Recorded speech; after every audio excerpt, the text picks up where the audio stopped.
J'ai vu le docteur Meyer. Elle m'a dit que les habitudes alimentaires de chacun sont différentes. Mais que se passe-t-il quand l'alimentation est mal équilibrée?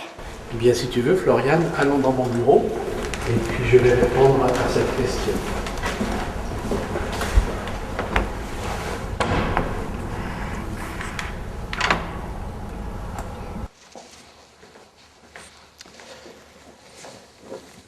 Eh bien, vois-tu, Floriane, je pourrais te répondre de façon très schématique. Aujourd'hui, on peut manger trop ou on peut manger mal. Et bien souvent, on mange et trop et mal. Manger trop, puisque nous dépensons moins nos calories aujourd'hui, on est beaucoup plus sédentaire que nos grands-parents, eh bien, le résultat, c'est que l'on va prendre du poids et ça peut aller jusqu'à l'obésité. Cette surcharge en poids va provoquer des désordres du métabolisme, et en particulier du métabolisme des sucres. Et c'est ce qu'on appelle le diabète, qui est une maladie grave et une maladie malheureusement de plus en plus fréquente. Également, si l'on mange mal, eh bien, on va provoquer des désordres métaboliques et plus spécialement du métabolisme des graisses. Donc on va accumuler les mauvaises graisses, en particulier celle qu'on appelle le cholestérol, qui va se déposer dans nos artères et provoquer ainsi des maladies cardiovasculaires. Mais qu'est-ce que c'est des maladies cardiovasculaires? Eh bien, ce sont des maladies du cœur et des vaisseaux. Je peux éventuellement te montrer ce qu'est un cœur qui va être irrigué par des artères. Et quand je dis irrigué, ces artères vont apporter l'oxygène aux muscles cardiaques.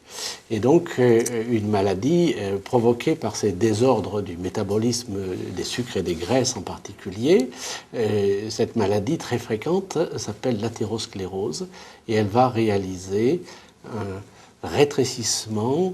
Le dépôt de graisse dans ces artères va rétrécir leur calibre et gêner donc l'apport en oxygène aux muscles cardiaques. Et même très souvent, ces rétrécissements vont se compliquer de caillotages qui vont subitement venir boucher l'artère, provoquant ainsi un défaut total d'oxygénation du muscle. C'est ce qu'on appelle l'infarctus du myocarde. C'est une maladie très très grave et malheureusement très fréquente dans tous les pays industrialisés où on a effectivement ces mauvaises habitudes et alimentaires et également de consommation tabagique ou de sédentarité. Comment peut-on savoir si un cœur ou des vaisseaux sont malades? Eh bien, on a beaucoup d'examens qui nous permettent de faire des diagnostics très précis. Non seulement le diagnostic, mais aussi le traitement de ces maladies. Donc, si tu veux, je vais te montrer une de nos techniques, peut-être la plus performante, celle qui consiste à faire des radios de nos artères, du cœur. C'est ce qu'on appelle la coronarographie.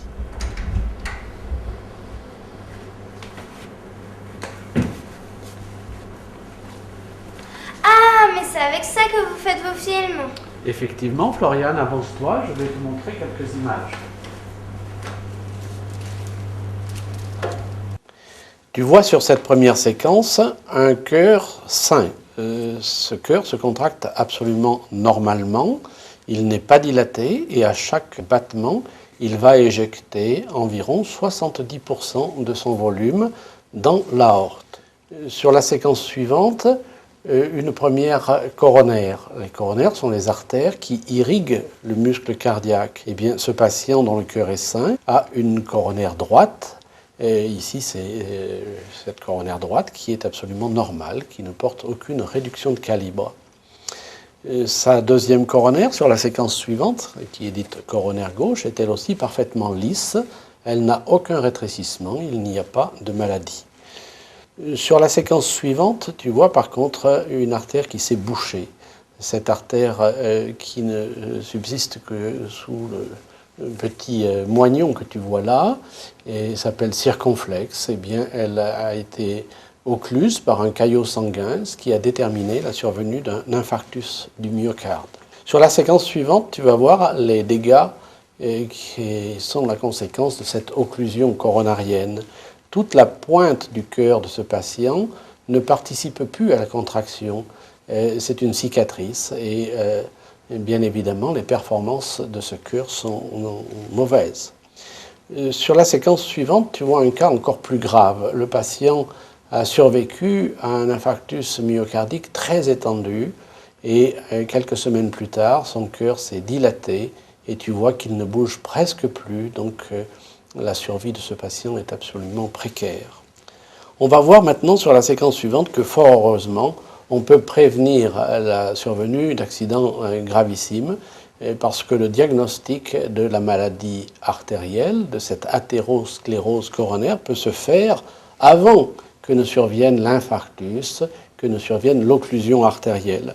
Sur ce cas, eh bien, tu vois une artère coronaire droite qui est rétrécie à sa partie moyenne. Ce rétrécissement est vraiment très très serré, ne laisse passer que le sang avec grande difficulté, mais l'oxygène passe encore et il n'y a pas eu d'infarctus du myocarde. Donc dans ce cas-là, nous allons pouvoir réaliser le traitement de cette lésion, comme tu le vois sur l'image suivante. On a positionné sur le rétrécissement artériel un petit ballonnet dont l'inflation va provoquer la dilatation du rétrécissement. Et aujourd'hui, on va mettre en place une petite prothèse qui tiendra cette artère parfaitement ouverte.